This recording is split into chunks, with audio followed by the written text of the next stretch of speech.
بہت لمبے انتظار کے بعد جب اللہ بخش کے گھر 6 بیٹوں کے بعد ایک پیاری سی بیٹی پیدا ہوئی تو پیدائش کے وقت گھر میں ایک عجیب سی گلاب کی خوشبو پھیلی ہوئی تھی۔ دائی اماں کے علاوہ فاطمہ اور اس کی سہیلیاں بھی حیران تھیں کہ یہ کیسی مہک ہے۔ فاطمہ نے سمجھا کہ امام صاحب نے اگربتیاں جلائی ہوں گی اور یہ خوشبو وہیں سے آ گئی ہوگی۔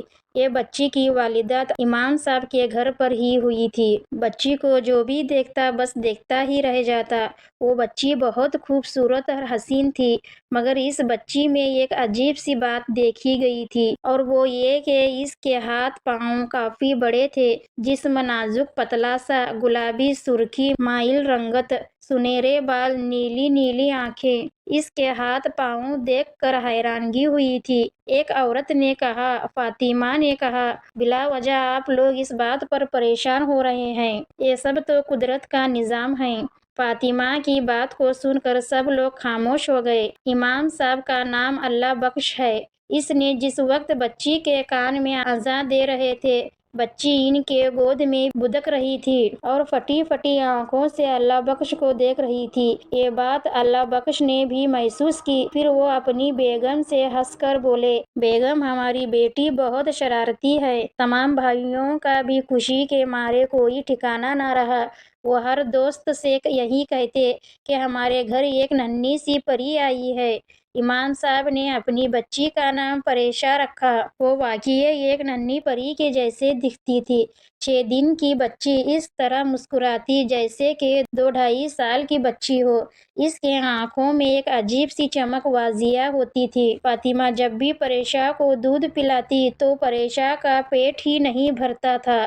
پریشا دودھ اس طرح پیتی جیسے کئی دنوں کی بھوکی ہے۔ فاطمہ گھبرا کر زبردستی پریشا کو اپنے آپ سے دور رکھتی۔ کئی دفعہ اس نے امام صاحب سے کہا کہ پریشا آج کل بہت زیادہ پریشان کرنے لگی ہے، تو وہ ہنسنے لگے۔ پھر کہا، نہیں جلی تیرا وہم ہے، اسے بھینس کا دودھ پلا، میں کل سے زیادہ دودھ لے کر آیا کروں گا۔ پریشا جیسے جیسے بڑی ہو رہی تھی اتنی ہی وہ حسین ہوتی جا رہی تھی۔ اس کے بال سنہرے اور بہت لمبے تھے۔ اللہ بخش ہر دفعہ اسے گنجا کروا دیتا کہ شاید کالے رنگ میں بال نکل آئیں اور لمبائی میں کم ہو، کیونکہ فاطمہ کے لیے انہیں سنبھالنا کافی مشکل ہو جاتا تھا، مگر ہر دفعہ وہ بڑھ جاتے۔ گاؤں کی لڑکیاں اس کے بالوں سے جلتی تھیں۔ جیسے جیسے پریشا بڑی ہو رہی تھی، امام صاحب نے اسے نماز اور دین تعلیم کی طرف متوجہ کرنا چاہا، مگر وہ نہ نماز پڑھتی اور نہ ہی مدرسہ جا کر قرآن پاک پڑھنا سیکھتی۔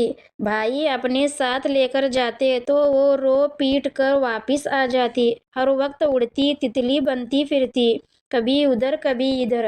گھر کے نزدیک ہی گلاب کا بہت بڑا باغ تھا۔ پریشا موقع پاتے ہی وہاں پر پہنچ جاتی اور پھولوں سے باتیں کرتی۔ باغ کا مالی بھی اسے پھولوں سے باتیں کرتے دیکھ کر حیران ہوتا، مگر وہ اسے پریشا کا بچپنا سمجھ کر خاموش رہے، کیونکہ وہ امام صاحب کی بڑی عزت کرتے تھے۔ امام صاحب بھی اس کی ان حرکتوں کو دیکھ کر اس کا بچپنا سمجھتے، مگر ماں کو کبھی کبھی توشیح ہوتی کہ پریشا میں کوئی نہ کوئی غیر معمولی بات ہے۔ پریشا اکثر نہا کر گھنٹوں آئینے کے سامنے بال کھول کر کھڑی رہتی۔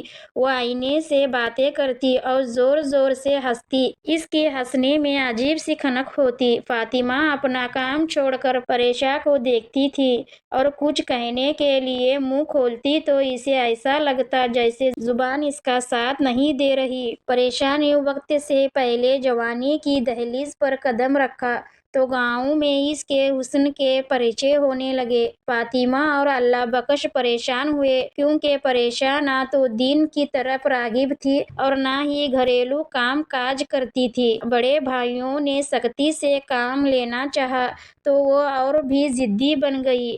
پریشا کھانا پینا چھوڑ دیتی، سارا دن آئینے کے سامنے بناؤ سنگار کر کے کھڑی رہتی۔ موقع ملتے ہی گلاب کے باغوں میں پہنچ جاتی اور اس طرح ناچتی جیسے کوئی مورنی اپنے دنیا میں مگن، اپنے پنکھوں کو پھیلا کر ناچتی ہے۔ آج پریشا پورے 17 برس کی ہو چکی تھی۔ جو بھی اس کو دیکھتا رہ جاتا۔